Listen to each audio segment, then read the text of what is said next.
Verlaine Brown est un livre musique, un nouveau concept où en fait on peut suivre exactement comme une bande son de cinéma la lecture avec de la musique. J'ai fait un roman, une fiction, jeunesse, et à l'aide de flashcode, on peut à différents moments du roman télécharger et écouter sur le portable la musique qui correspond à la scène qu'on est en train de lire.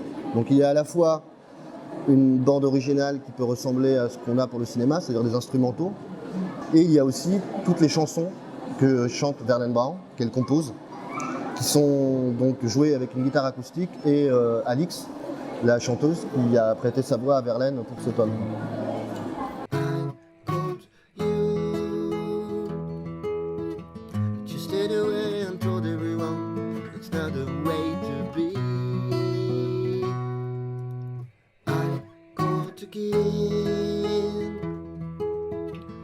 Pour moi, l'écriture, elle a toujours fait partie de ma vie. Enfin, lecture et écriture, c'est des choses qui pour moi sont un peu indissociables. Et je dirais les trois, lecture, écriture et musique. Moi, j'ai commencé la musique assez tôt, vers 7 ans, avec le violoncelle, que j'ai arrêté assez vite pour me mettre à la guitare, pour faire du rock. La jonction des deux, elle s'est faite pareil à l'adolescence, quand j'ai commencé à écrire des chansons. Après, j'ai été journaliste longtemps, journaliste musical et journaliste sur tous les domaines artistiques. Du coup, voilà, il y avait encore écriture et musique, c'est-à-dire comment on essaye de faire passer par les mots les sensations qu'on a sur un disque ou sur un spectacle. Et le dernier épisode de cette histoire d'écriture et musique, c'est Verlaine Brown, avec à la fois ce qui est du domaine de l'écriture romanesque, de fiction, et de l'écriture de musique, puisque dans le roman, il y a les deux qui sont liés dans le projet, ce qui est un chouette projet.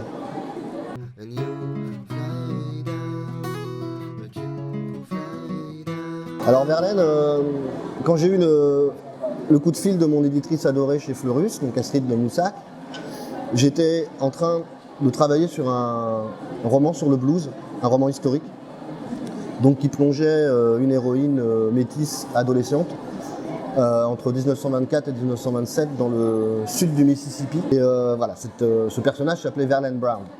J'ai pris mon personnage, Verlaine Brown, et puis je l'ai plongé dans le monde contemporain actuel. Elle n'est plus afro-américaine, elle est métisse afro-américaine, mais elle a toujours ce rapport à la musique, notamment à la musique acoustique dans ce tome-là. Donc Verlaine a gagné un peu de tranquillité, je pense, parce que le monde n'est pas du tout le même, en tout cas est un peu moins dur.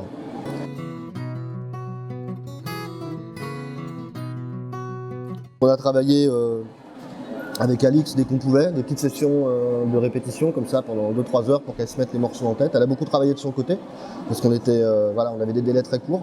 Et Alix Rabot donc, a réussi à faire toutes les voix de Verlaine en 2 jours, ce qui est vraiment un sacré exploit. Donc elle avait vachement travaillé. Donc l'enregistrement s'est fait de façon très saccadée, par instrument. Moi j'ai fait tout l'enregistrement musical en 2 ou 3 jours. Donc les guitares acoustiques forcément, mais aussi tout ce qu'il y avait en plus, basse, batterie. Le violoncelle a été enregistré aussi en une après-midi. Et une dernière journée où il y a Maël qui fait la voix d'Angela, donc qui chante aussi et qui fait quelques chœurs. Donc tout ça s'est fait de façon morcelée mais très rapide. Et le résultat, j'en suis assez satisfait. C'est une belle photo de ce qu'on a fait à l'époque.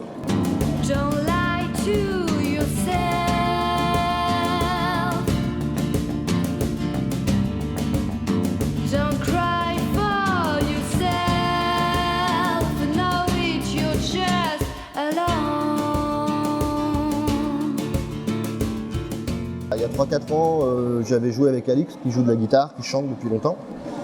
J'ai beaucoup aimé son timbre de voix, c'est quelqu'un avec qui je m'entends bien. Quand j'ai commencé à travailler sur Verlaine Brown, il me fallait une chanteuse de l'âge de mon héroïne, pas plus jeune, pas plus vieille, pour qu'on puisse trouver ce grain de voix qui est quand même particulier. J'aurais pas pu faire chanter la BO par quelqu'un de 24 ou 25 ans avec une voix déjà de femme formée. Donc Alix était parfaite.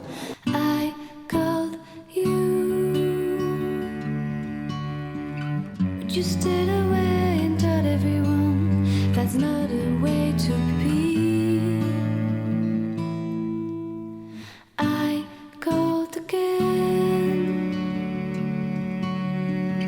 but you turn your head and say, don't be a preacher and understand.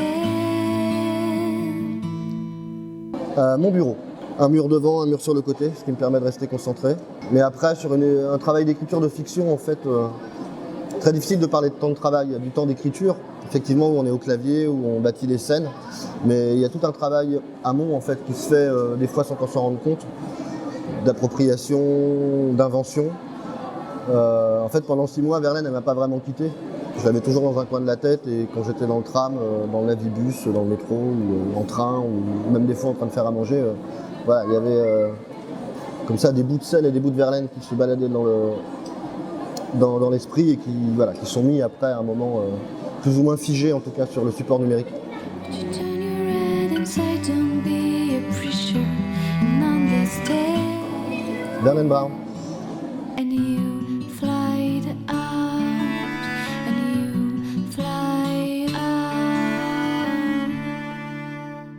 Friendly arms.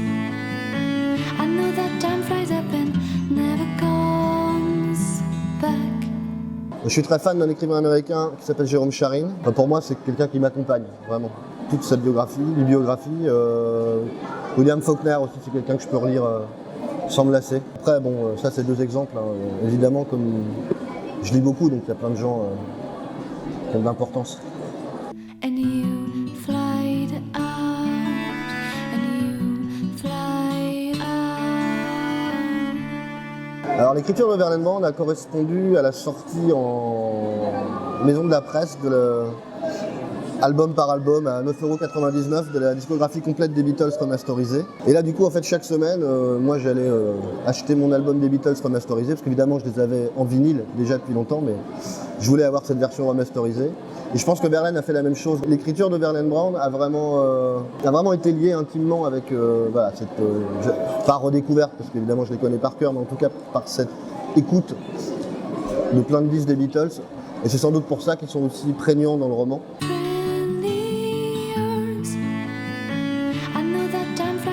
Alors on fait pas carrière dans la musique, on fait carrière dans la banque, on fait carrière, je sais pas, dans les entreprises. En musique, on fait pas carrière.